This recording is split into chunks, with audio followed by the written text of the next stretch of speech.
శ్రీమతే రామానుజాయ నమః. అస్మద్గురుభ్యో నమః. యో నిత్యమచ్యుతపదాంబుజయుగ్మరుక్మవ్యామోహదస్తదితరాణి తృణాయ మేనే అస్మద్గురోర్భగవతోస్య దైకసింధో రామానుజస్య చరణౌ శరణం ప్రపద్యే. సమాహారः సామ్నా ప్రతిపదముషాం ధామ యజుషాం లయః ప్రత్యూహానాం లహరివితతిర్బోధజలధే కదా దర్పక్షుభ్యత్కదకకులకోలాహలభవం హరత్వంతర్ధ్వాంతం హయవతనహేషాహలహలః. నేటి పాసురము: புள்ளின்வாய் கீண்டானை பொல்லாவரக்கனை கிள்ளிக் கடைந்தானை கீர்த்திமை பாடிப்போய் வெள்ளைகளெல்லாரும் பாவைக்களும் புக்கார் வெள்ளி எழுந்து வியாழ் முழங்கித்து புள்ளும் சிலும்பினகான் போதரிக் கண்ணினாய் குள்ளக் குளிரக் குடைந்து நீராடாதே பள்ளிக் கிடத்தியோ பாவாய் நீ நன்னாளால் కళ్ళం తవిందు కలందేలోరింబాబాయ్. సుధాదేవి భగవంతుని ఆరాధనకు పూర్వము భాగవత ఆరాధన చేయాలి అనే విషయాన్ని బోధపరుస్తూ తాను కూడా ముందు భాగవతోత్తములైన 10 మంది గోపికలను, నిత్యసూరులతో సమానమైన భటులు, నందుడు, యశోద, బలదేవుడు వంటి వారిని, ఆ తర్వాత పురుషకార స్వరూపిణి అయిన నప్పిన్నై పిరాట్టి నీలాదేవిని, ఆ తర్వాతనే పరమాత్మ అయిన కృష్ణుని నిద్రలేపుతుంది. నేడు ఆ క్రమంలోనే గోపికల్లో 8వ గోపికను నిద్రలేపుతుంది. పొరుగింటి గోపికను నిద్రలేపుటలో మనత్తక్కినియానై అను మాట ఈ గోపాంగన చెవిన సోకింది. అప్పుడు ఈ గోపిక వారితో, మీలో శ్రీరామచరిత్రను అనుసంధానం చేసేవారు ఉన్నారా అని అడిగింది. దానికి ఈ గోపికలు, రామాయణం, భారతం, భాగవతం అన్నీ అయ్యాయమ్మా నీవు లేచేసరికి అని రామకృష్ణులు ఇరువురిని ఈ పాసనలో కీర్తిస్తున్నారు. పుల్లిన్వాయ్ కీండానై పక్షిని దాని నోటిని చీల్చి వధించిన స్వామి. కృష్ణావతారంలో కొంగ నీటి మడుగున ఉండి తమ మిత్రులను హింసిస్తుంటే దాని నోటిని చీల్చి వధించాడు స్వామి. ఇలాగూ భగవద్గీతలో చక్కని వివరణ ఉన్నది. కర్మేంద్రియాణి సంయమ్య యాస్తే మనసా స్మరన్ ఇంద్రియార్థాన్ విమూఢాత్మ మిథ్యాచార సౌచ్యతే. ఆత్మజ్ఞానం కోసం ఇంద్రియాలను బలవంతంగా బిగబట్టి విషయసుఖాలనే తలుచుకుంటాడో వాణ్ణి మిథ్యాచారి, మోసగాడు అంటారు. కొంగ కూడా కళ్ళను ముక్కును బిగబెట్టి కాళ్ళను కదలనీయక ఉన్నప్పటికీ అది చెరువులో ఉన్న చేపలనే ధ్యానిస్తుంది. ఇదే మిథ్యాచారి యొక్క పని కూడా. అతడు ఈ విధంగానే నశిస్తాడు అని కృష్ణుడు ఆ కొంగను వధించాడు. అల్లా అరక్కనే కిల్లిక్కడైందానే దుష్టుడైన రాక్షసుని యొక్క ముళ్ళు తీసి పడవేసినట్లు వధించాడు.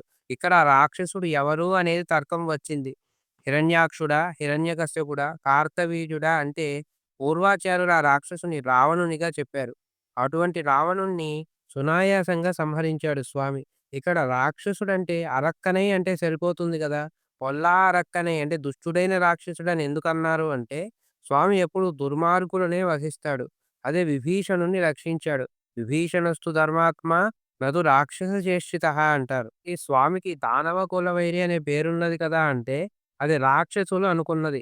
ఎందుకంటే నారాయణుడు అంటే రాక్షసులకు పడదు. స్వామికి స్వపర భేదములుండవు. స్వామికి జాతి కన్నా గుణమే ప్రధానం. హిరణ్యకశ్యపుని వధించాడు, ప్రహ్లాదుని కాపాడాడు. అటువంటి రాక్షస సంహారం చేసిన రామకృష్ణులు ఇరువురిని కీర్తిమై పాడిపోయి వారి దివ్య చరిత్రను గానం చేస్తున్నాము. డైహలెల్లాரும் పావైక్కడం పుక్కారు. గోపికలంతా ప్రాతకాలం వెళ్ళవలసిన పావైక్కడం వ్రతస్థలాలకు వెళ్ళారమ్మా.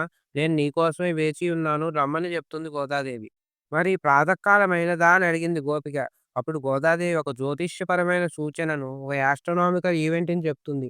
వెళ్ళి ఎഴുந்து వీడియాల్ మురంగిత్తు శుక్ర సంబంధమైన నక్షత్రం ఉదయించింది, గురుని నక్షత్రం అస్తమించింది అని చెప్తుంది.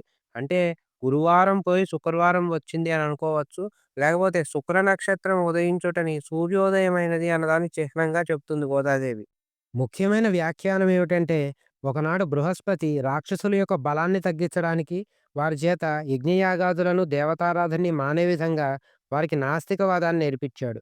అంటే వేదబాహ్యమైన ప్రవర్తనని వాళ్ళకు వచ్చేలా చేశాడు.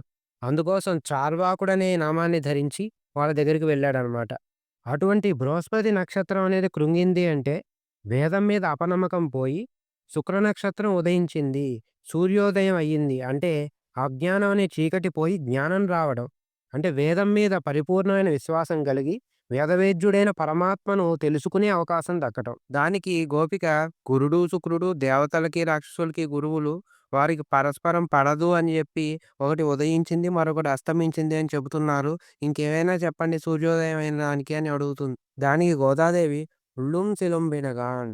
ఈ విధంగా మనకు ఆరవ పాసరంలో గూడా గోదాదేవి చెప్పింది. పక్షులు శబ్దం జేస్తున్నాయని. కానీ ఆరవ పాసరంలో చెప్పేసరికి ఆ పక్షులు ఇంకా గూటిలోనే ఉన్నాయి.